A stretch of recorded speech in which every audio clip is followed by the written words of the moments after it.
Bonjour monsieur. Bonjour, Ok. Et présentez-vous. c'est M. Adabissi Joachim, chargé de mission du chef de l'État, chargé de mission du chef de l'État au sein de l'unité présidentielle de suivi des projets secteur des sports. Voilà, on vous a vu avec une forte délégation en visite à Avranco, dans la commune d'Avranco ce matin. Dites-nous l'objectif de cette descente dans la commune. Merci pour m'avoir donné l'occasion de m'exprimer au sujet de l'objet de notre délégation. Le gouvernement a prévu dans le PAG la construction des stades omnisports modernes dans toutes les communes du Bénin. Mais une première étape a permis de retenir 21 communes où incessamment les travaux vont démarrer. Parmi ces communes, il y a la commune d'Avanco. Alors ce matin, nous sommes venus avec les entrepreneurs qui veulent soumissionner pour leur permettre de faire une visite de site. C'est ce que nous sommes allés faire tout à l'heure sur le site d'Avanco. Donc les entrepreneurs ont pris connaissance du terrain, l'état, l'existant, afin de finaliser leur dossier. Alors vous comprenez que après cette étape, le processus de la désignation de l'entrepreneur va se poursuivre et au bout du compte, l'entrepreneur qui sera retenu se verra confier le marché qui incessamment démarrera au plus tard en juin 2018. Ok. Mais on vous a vu, vous êtes allé sur un terrain. Est-ce que vous pensez, au regard de ce que vous avez vu là-bas, est-ce que l'espace que la commune d'Avranco vous a octroyé pour la réalisation de ce projet du PAG, est-ce que c'est conforme à ce dont vous avez besoin? Bon, en termes de conformité, il faut dire que en ce qui nous concerne ici, c'est la superficie. Et vu que le stade concerne plusieurs infrastructures, à savoir un terrain de football, un gazon synthétique, une piste d'athlétisme qui sera faite en tartan avec 8 couloirs, la grille de sécurité. Il sera construit aussi les terrains des aires de jeu de main, c'est-à-dire basket, handball. Il y aura une tribune de 3000 places. Et puis au milieu, il y aura la tribune officielle. Et au niveau des côtés latéraux, 1000 places, 1000 places. Alors, pour pouvoir abriter toutes ces infrastructures, il faut une superficie de moins 5 hectares. Est-ce que la mairie nous a présenté tout à l'heure? Je pense que ça ne pose pas de problème.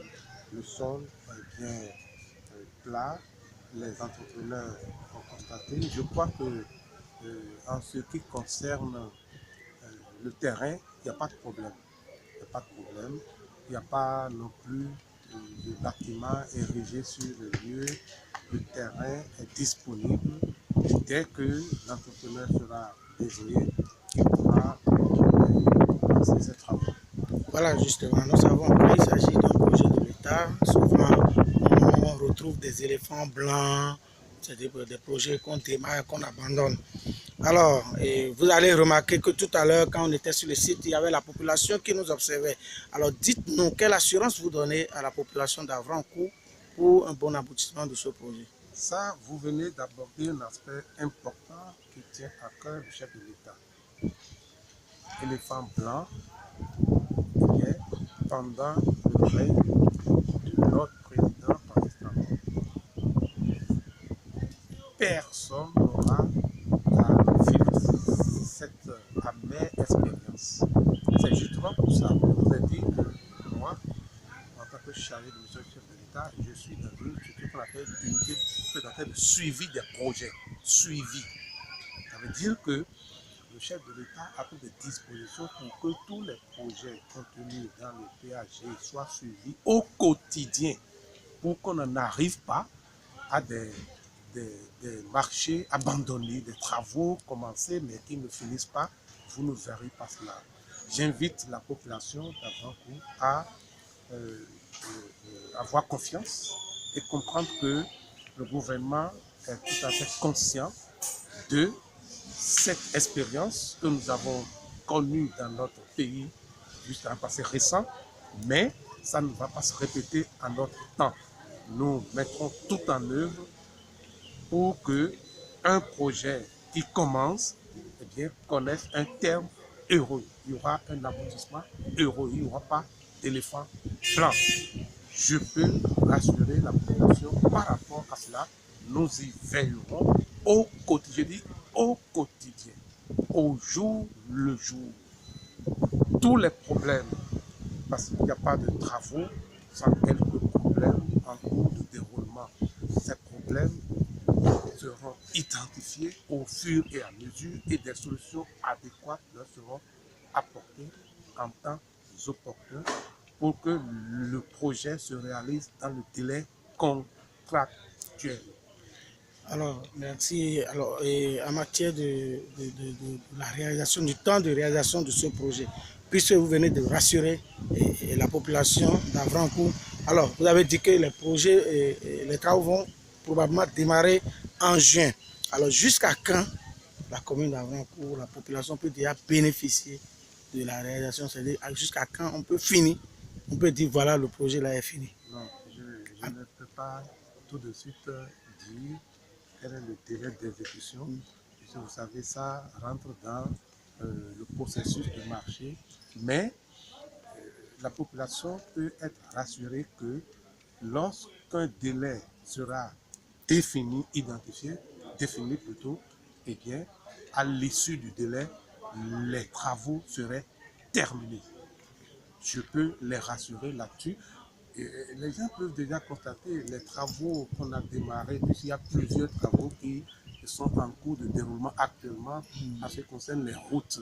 Ce sera la même chose, c'est le même rythme. Aucun entrepreneur ne prendra ce risque et nous-mêmes au niveau du gouvernement, nous ne permettrons à aucune entreprise de nous conduire dans cet état. Ce n'est pas intéressant qu'on aborde un projet, on ne finit pas, on en aborde d'autres ici. On ne peut pas réussir à construire le pays comme ça. Non, quand c'est commencé, c'est lancé, eh bien, la fin connaîtra, la fin interviendra dans le délai contractuel. Il n'y a rien à faire.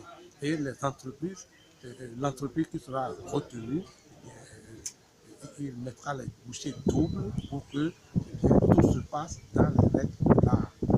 En tant que chargé du suivi de ce projet, quel est l'appel que vous avez à lancer à la population d'Avrancourt? Bon, en termes d'appel, la population est invitée à accompagner ce projet. L'accompagnement, c'est faciliter, ne pas bloquer par des comportements qui seraient de nature à freiner les travaux. Sinon, il n'y a pas autre chose que les gens comprennent que ce qu'on veut faire, c'est pour la population, c'est pour nous, Béninois. C'est pour la population d'abord et ensuite pour nous tous, Béninois. Donc, nous avons intérêt à accompagner l'entreprise. Dès que l'entreprise sera définie, dès que l'entreprise viendra s'installer ici pour commencer le travail, que la population accompagne l'entreprise en ayant des comportements de nature à faciliter le travail à l'entreprise. C'est ce que je peux demander à la population pour que tout se passe bien. Merci, monsieur. Je vous en prie. D'accord, c'est une